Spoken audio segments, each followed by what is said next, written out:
Assalamualaikum warahmatullahi wabarakatuh. Sebelumnya, perkenalkan nama saya Firstra Mafadila, biasa dipanggil Firsta, dengan NIM G00250079 dari kelompok A9. Nah, di sini saya akan menjelaskan sedikit tentang anatomi dari sistema kardiorespiratori. Oke, langsung saja. Di sini yang pertama, saat kegiatan bermain, Rusdi, seorang anak laki-laki usia 4 tahun, tiba-tiba berhenti berlari karena sesak napas, dengan bibir dan ujung jari tampak kebiruan. Rusdi kemudian berjongkok beberapa saat hingga kondisinya membaik. Ibunya menyampaikan bahwa sejak bayi anak sering mengalami kebiruan, terutama saat menangis atau lelah, dan pernah didiagnosis dengan tetralogy of Fallot. Nah, di sini pertanyaannya yang pertama, jelaskan sirkulasi fetal atau fetal circulation, kemudian jelaskan salah satu gangguan akibat gagalnya penutupan struktur fetal sejak lahir, dan jelaskan vaskularisasi dari arteri, vena, jantung. Oke, langsung yang pertama di sini ada fetal circulation. Nah, yang pertama di sini dari plasenta, kemudian dia akan ke vena umbilicalis yang kayak akan O2 atau oksigen. Kemudian di sini dia akan masuk ke ductus venosus. Kemudian di sini lewat ke vena porta hepatica, lalu ke vena cava inferior, ke atrium dextra, lalu ke foramen oval. Dan di sini karena saat janin itu ada foramen oval yang kemudian nanti saat dewasa akan menutup menjadi fossa ovalis. Dan di sini fossa oval itu sepertiga ke ventriculus cordis dexter, mengalirkan darah ke pulmonal. Kemudian di sini masuk ke atrium sinistra, kemudian ke ventriculus cordis sinister, kemudian masuk lagi ke aorta, lalu ke sistemik seluruh tubuh. Setelah itu kembali lagi ke core atau ke jantung melalui vena cava superior dan inferior, lalu masuk lagi ke atrium dextra, lalu ke ventriculus cordis dexter, sebelum ke truncus pulmonal, masuk ke ductus arteriosus yang kayak akan CO2, lalu ke aorta descendens, lalu ke arteri iliaca communis, ke arteri umbilicalis, dan terakhir kembali ke placenta. Seperti itu. Lalu next ke ventricular sepal defect atau VSD. Nah, ini salah satu gangguan atau penyakit yang sudah ada sejak lahir dan termasuk dari tetralogy of Fallot. Nah, di sini ada VSD. Nah, VSD itu adalah lubang abnormal pada septum interventricularis. Jadi di sini normalnya itu tertutup, ada sekat antar ventricle. Nah, kalau di VSD ini, jadi dia tengahnya di sekatnya ini bolong gitu. Nah, ini karena ketidaksempurnaan penutupan septum interventriculare yang dia akan menyebabkan darah yang sudah bersih atau dari kiri itu kembali lagi ke kanan, yang akan menyebabkan kerja jantung dan paru-paru itu akan semakin keras seperti itu. Nah, di sini faktornya itu dikarenakan dari faktor genetik, yaitu kelainan kromosom seperti sindrom Down. Lalu ada faktor lingkungan juga dari faktor ibu selama kehamilan, termasuk kayak diabetes, merokok, atau infeksi dari obat-obatan tertentu. Lalu di sini untuk gejalanya itu sendiri ada nafas cepat atau sesak nafas, kemudian ada kulit pucat atau terkadang cyanosis atau kebiruan seperti pada skenario tadi, pada kasus yang dia itu udah parah dan tidak bisa diobati. Lalu untuk bunyi jantungnya juga abnormal. Oke, next di sini untuk komplikasinya, jika dia itu tidak diobati, VSD yang besar itu dapat menyebabkan masalah serius. Seperti yang pertama ada gagal jantung. Dan di sini jantung itu tidak mampu memompa darah yang cukup untuk memenuhi kebutuhan tubuh, karena tadi kan jantungnya juga kerjanya semakin keras gitu. Terus selanjutnya ada hipertensi paru. Nah, di sini tekanan darah tinggi pada arteri paru-paru yang dapat menyebabkan kerusakan permanen pada paru-paru. Kemudian ada endokarditis atau infeksi pada katup atau bilik jantung. Kemudian ada aritmia atau detak jantung yang tidak teratur. Lalu yang terakhir ada sindrom Eisenmenger, yaitu pembalikan aliran darah yang menyebabkan darah yang kekurangan oksigen itu mengalir ke dalam tubuh gitu. Oke, next. Di sini ada vaskularisasi dari jantung. Nah, di sini yang pertama ada arterinya. Untuk arterinya ini dari aorta ascendens. Nah, dari aorta ascendens ini dia akan bercabang menjadi dua, yaitu arteri coronaria dextra dan arteri coronaria sinistra. Yang ini yang coronaria dextra dan ini yang coronaria sinistra. Kemudian dari yang coronaria dextra itu akan bercabang lagi menjadi ramus nodus SA. Lalu ada ramus marginalis dextra yang ini dan ramus interventricularis posteriores atau yang di belakang yang ini. Kemudian dari yang arteri coronaria sinistra itu sendiri bercabang menjadi dua, yaitu yang pertama ada ramus interventricularis anterior atau LAD yang dia itu ada di depan. Yang ini. Kemudian dari LAD itu akan menjadi rami lateralis. Kemudian Yang kedua cabangnya ada ramus circumflexus yang kemudian akan menjadi ramus marginalis sinistra gitu. Oke, next ke yang bagian vena. Untuk vena itu sendiri mayoritasnya venosa pada kor bermuara pada sinus coronarius atau di sini. Kemudian akan menuju ke atrium dextrum.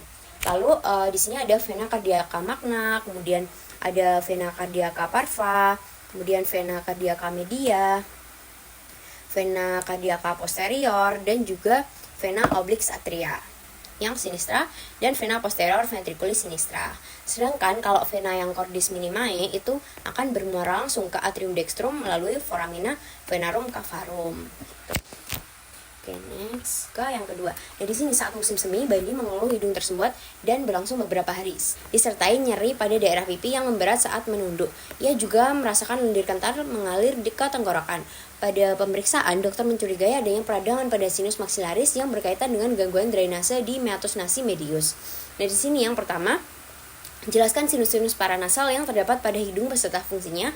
Kemudian sebutkan pembagian meatus nasi dan lubang muara drainase dari masing-masing sinus, dan jelaskan mengapa sinus maxillaris lebih sering mengalami sinusitis dibandingkan dengan sinus lainnya.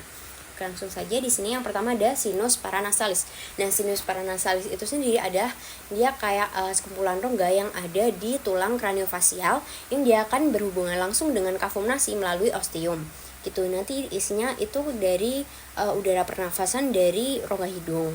Nah, di sini dia memiliki fungsi yang pertama untuk mengurangi berat relatif tengkorak, kemudian meningkatkan resonansi suara.